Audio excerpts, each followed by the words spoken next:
girl and me know that our love will last forever. My girl and me know that we two belong together. But sometimes it seems I shatter our dreams with some careless word or foolish lie. Me and my girl, we've got each other, whatever life may send us. Me and my girl, we've got each other, however life may bend us. Sure, we'll see tears fall. Love never was all rainbows, but there'll always be me and my girl and me. Here we are then. De vin ordinaire. A plucky little vintage, but sometimes tends to be slightly obsequious. I beg your pardon. Nothing. Cheers. Cheers.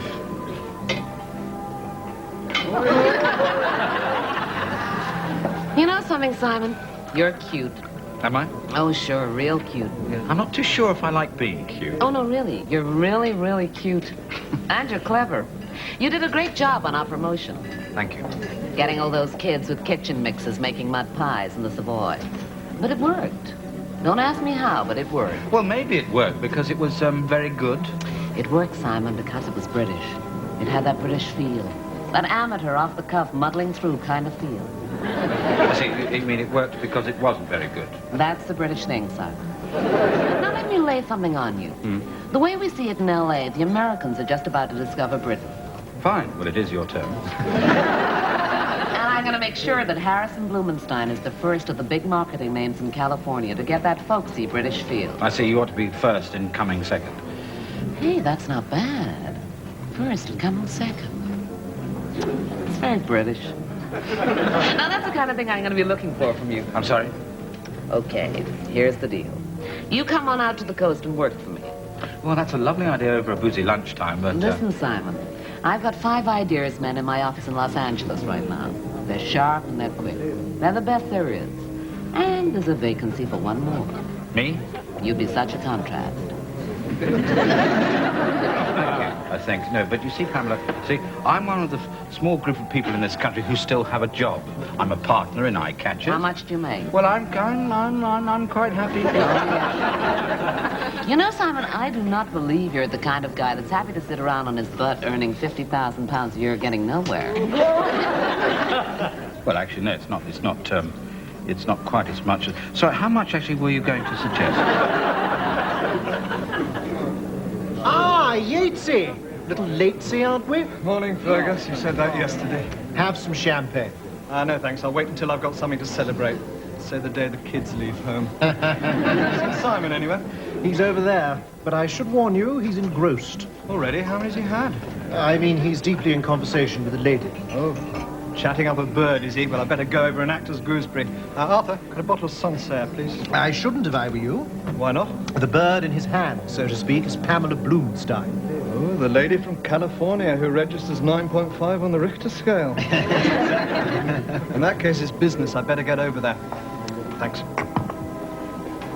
It would total out at a total of $150,000. Good grief, how much is that in real money? Well, at the rate this morning, it would be... Hello. What are you two on about then? Nothing. We were just talking about exchange rates, that's all. Hello again, Pamela. Hi, Dom. Derek. Well, have some decent wine. Well, oh, I seem to be in the way. Yes, Donald, you are. I'll just move round. You'll be in the way there too, Donald. Oh, I see. I'll be in the way because you two want to talk privately, right? Yes. Fine. Well, sure. Well, I can take a hint. That's one thing you can say about old Donald. Well, I'll see you a bit later, I suppose. Thanks for the wine, Derek. Fine. I'll get another.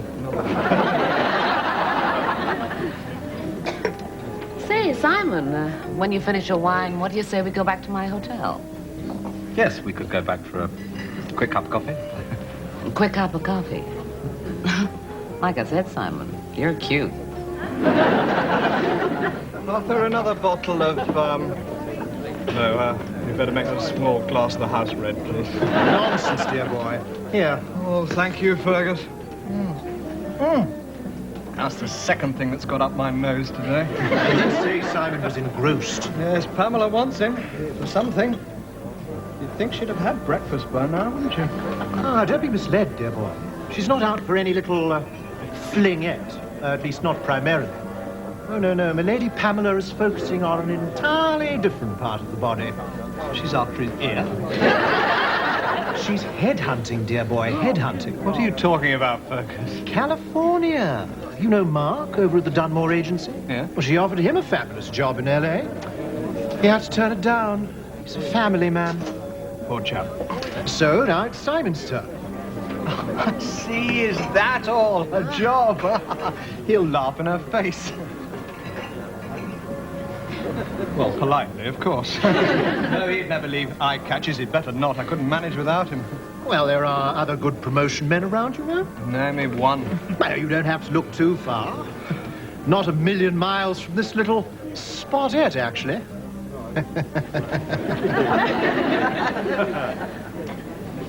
Oh, Fergus, how are you?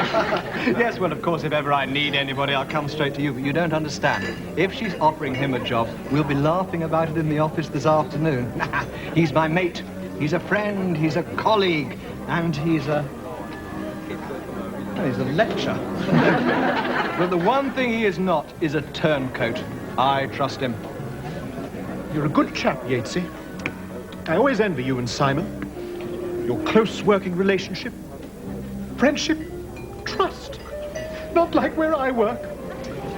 Come on, Fergus, have a quick blow. You know, Liz, I never thought men really paced up and down the room when they were anxious, but they do. Look. Yeah, we've had complaints from the people below, and they're in a tube train. I remember when I was having Ruth, I fondly imagined my puppy was pacing up and down the corridor outside. And sure enough, when they showed him in afterwards, there he was, paced as a newt.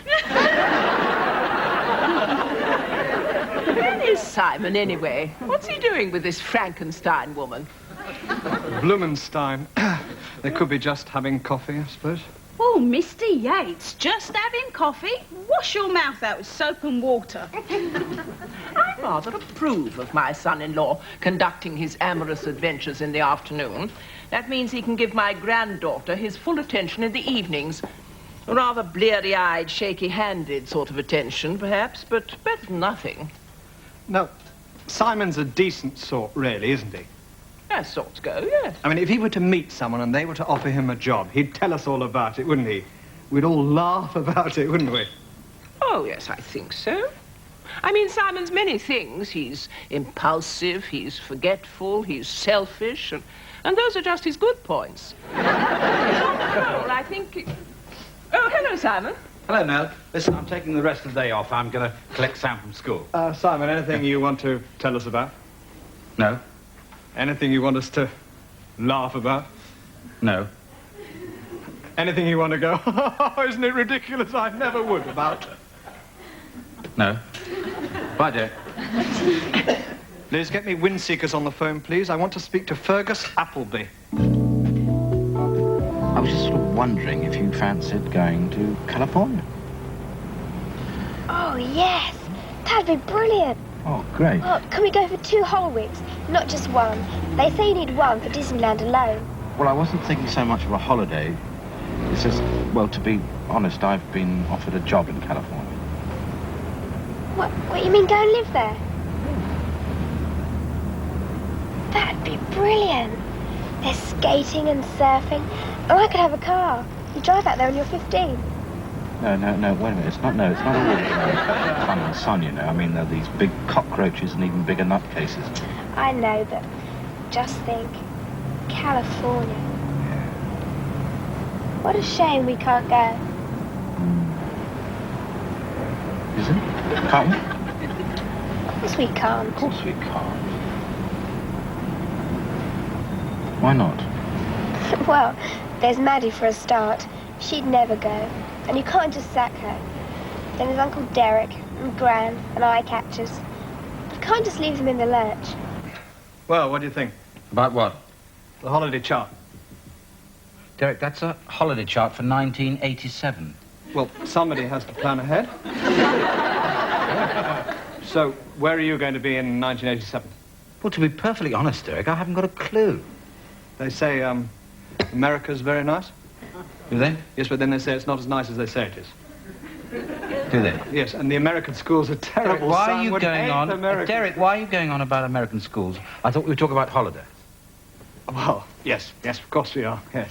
Well, actually, Derek, while we're on the subject of America, Yes. I suppose you might have noticed I've been a little preoccupied about something recently. Oh, really? No, I hadn't noticed anything. Well, I just thought you might want to know about it, that's all. What? No. Oh, okay. What is it? Well, Mr. Appleby for you, Mr. Yates. Ah, Yatesy, I just popped round to ask you about my desk. Hello, Simon. Fergus. Not now, Excuse me, Fergus. Derek, what's he doing here? What's he on about? Nothing. He's just here About his desk, yes. Special desk, you know, Simon. A little heirloomette from an old uncle. I know, but what's it got to do with us? Nothing at all. We were just talking about it. You know how Muriel and I are interested in antiques. Antiques? You and Muriel? Mr. and Mrs. G plan? It needs to be the light. Come on, Fergus. Let's go and talk about antiques in the wine bar. Come on.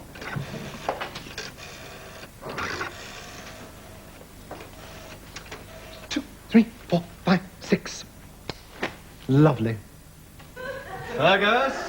Coming.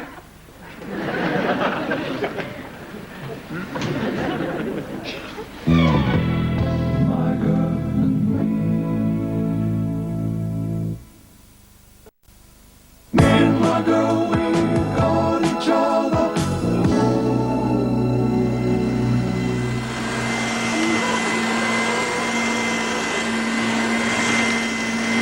Hi, Maddie. Samantha, what are you doing here at this time of the day? Oh, I bunked off school. I'm not missing anything important. Only English and maths. Oh, fine, as long as it's not games and art. Don't nag, Maddie. Well, it's because I was a bit worried about something. Oh, I'm sorry. Here. Tell me all about it. Is it some boy again? Maddie? That was weeks ago. Anyway, I've grown out of having silly infatuations. I wish I could. Well, it's Dad, you see. I'm not supposed to tell you this. Oh, good. Well, he's been offered this job in California. California? In America? Yes, I think that's the California he means. That means him and you will just go off and live there. Well, if he takes it, yes. Oh, dear. I suppose you wouldn't come with us. Oh, I couldn't do that. I've got too many relatives who need me here. You'd go back up to Scotland then? Oh, I couldn't do that either. They'd all laugh at me up there now that I've got this posh English accent. You'd stay in London then? Aye. Find myself another job, if I can. With strangers? Aye. But then there's poor Uncle Derek. Aye. Aye. So there is. Tell you what, Nell, I'm absolutely livid. Yes, you have gone rather a funny colour. Just exactly what is poor Derek supposed to have done? He's offered that twerp Fergus a job here at Eyecatchers. I don't believe it. Really? That's not all. Fergus came in, babbled on about a desk, and started doing this. Without a safety net. Yes. And something else. I made some phone calls, right? I've seen the two of them. They've been in the wine bar, drinking together, drinking champagne, talking, shaking hands. With each other? Yeah. My word. Honestly, Fergus, he's hopeless. I mean, if he was Hitler's PR man, nobody would have heard of World War II. I can't really believe that Derek would actually hire Fergus. There's something Machiavellian about that man. Machiavellian? Derek? Ridiculous. Yeah, ridiculous. Whatever it is. He's bringing Fergus in to ruin this company. Oh, yes, very good reasoning. Bring Fergus in, ruin the company, lose his job. Simon, do you think perhaps you should put your brain in for a service? Now, I know it sounds illogical, but that's what he's doing. Of course, people do behave irrationally when they feel threatened. I haven't threatened him yet. Let's just say, for the sake of argument, that Derek has descended from his trolley because he's got the idea, quite unfounded, of course, that you're thinking of leaving. I think that's my telephone. I knew it. I knew it. Knew what, Mr. Yates? I just knew it, Liz. That snake in the grass has gone and done it. Which snake in the grass? Simon? Oh, that snake in the grass. He's definitely been offered a job in America. Has he, by George? Did he tell you? What?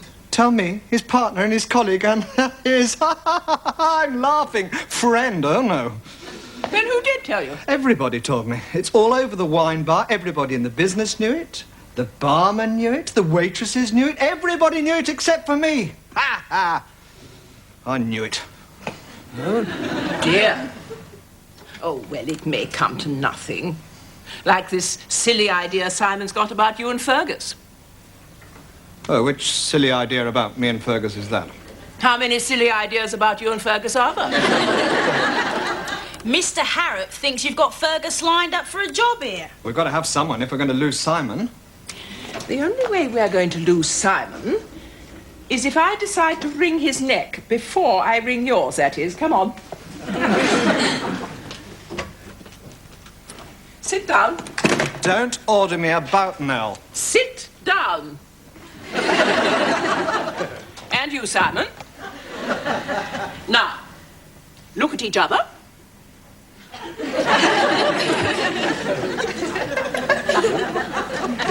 Snake in the grass, meet Machiavelli. Now, where is this getting us? Back to sanity, I hope. Now, you first, Simon, and straight talking, please. Have you been offered a job in California? Yes. Oh, great, fine. I suppose you'd have got round to telling us sooner or later. Would you just left a note saying, sorry, gone to California, please cancel milk? Oh, do stop whinging. I do not whinge. Shut up, Derek. Did you or did you not offer Fergus Appleby a job here if and when Simon left? I had to do something. Oh, why stop at Fergus? Why not call in a strike of Harrier jump jets? Just a minute. There's no need for an argument. This can all be resolved quite simply. How? When Simon turns down the offer. I'm sorry, Nell, I haven't made up my mind. Fine, and what am I going to do about Fergus? There must be a good day nursery nearby. Oh. Thank you very much. I'm sorry, Simon. I'm very sorry. I'm very sorry indeed. I accept your apology. I am not apologising. I am giving you what am I giving him now? An ultimatum. Right, and I insist that you decide now. That's fair, isn't it, Nell? I think so, Simon, yes. All right, then, to be perfectly honest, I was going to turn down the job. What with Eyecatchers and Maddie at home, the job was just not on. Of course it was. No, but now Derek has solved the problem, you see. He has brought in Fergus, so he's happy. Yes, I'm happy. Right, then I'll sort Maddie at home. And to answer your question, Nell, yes, I will take the job in America. Fine, and Ferguson, take your place. Fine. Fine. Fine. Fine. Well, I'm glad I've got all that sorted out satisfactorily. Yes, what? Dad, is that you? Sorry, Sam. I'm sorry. What's the matter? Well, it's about that American job. Got some great news. Have you? Yes, it solves all your problems. And Uncle Derek's problems too. Really? Well, in that case, I'll put this call on the loudspeaker so everyone can hear. Okay, what's the news? Well, you know we agreed that we couldn't really go to America because Maddie would have no job. And anyway, you could never let Gran and Uncle Derek down. Go on. Well, I told Maddie, and she remembered at that Christmas party we had, she was talking to Auntie Muriel. Muriel? My wife, Muriel? Yes, and Auntie Muriel told Maddie that she would like to go back to work, but only if she could find someone really nice to look after her children. Oh, yes, that old one again. Well, so this afternoon, Maddie rang Auntie Muriel, and now, if we go to America, she can go and work for her, and Auntie Muriel can go back to work. That's fine. That solves everything. Well, not quite. There's still the problem of me leaving the office. That's the whole point, silly. Don't you understand? Uh-oh. No, I don't think I do understand. Oh, I think I do. Auntie Muriel used to work in promotions. That's how she met Uncle Derek. Ah. Well, so, when you leave, she can join Eyecatchers as Uncle Derek's assistant. Oh. Well, she says she'll be a bit rusty at first, but then she's sure she'll soon be a big help to Uncle Derek.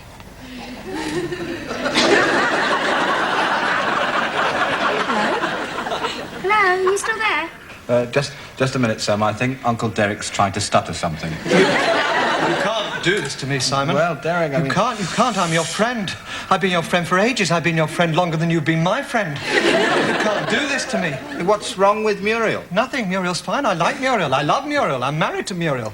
I want to stay married to Muriel. Good grief, if we worked together, our marriage would only last for 6 months.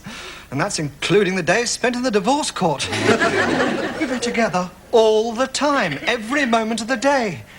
Every moment of the night we'd talk about work, and every moment of the day we'd talk about the kids. We'd never, ever not see each other. It would be total companionship, total togetherness. It would drive us both balmy.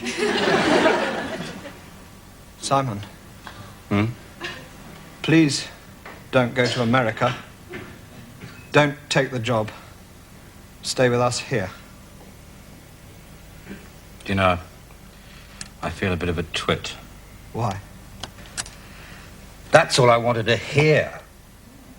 I'm not going anywhere, mate. Well, I'm glad I've got that all sorted out satisfactorily. Dad, has it all gone wrong? No, it's all gone right. Well done, Sam. I think we should celebrate, Simon. This calls for champagne. Did someone call for champagne?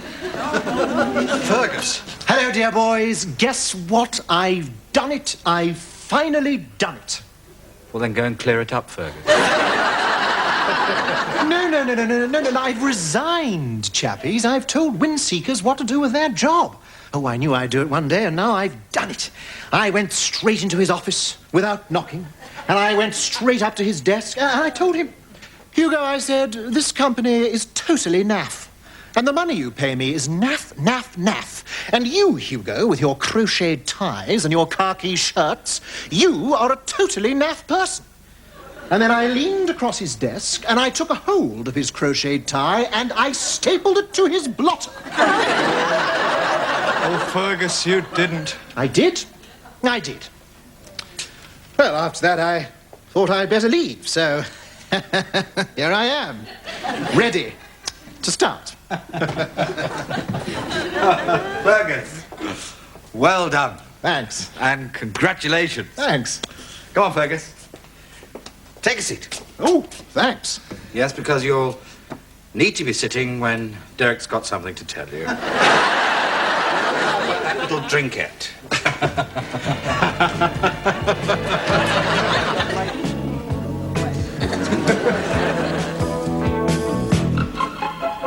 My girl,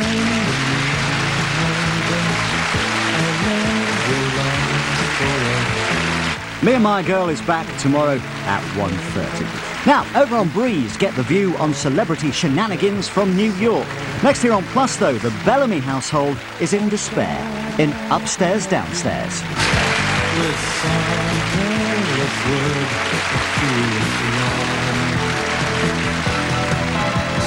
me and my girl, we've got each other, whatever life may send us.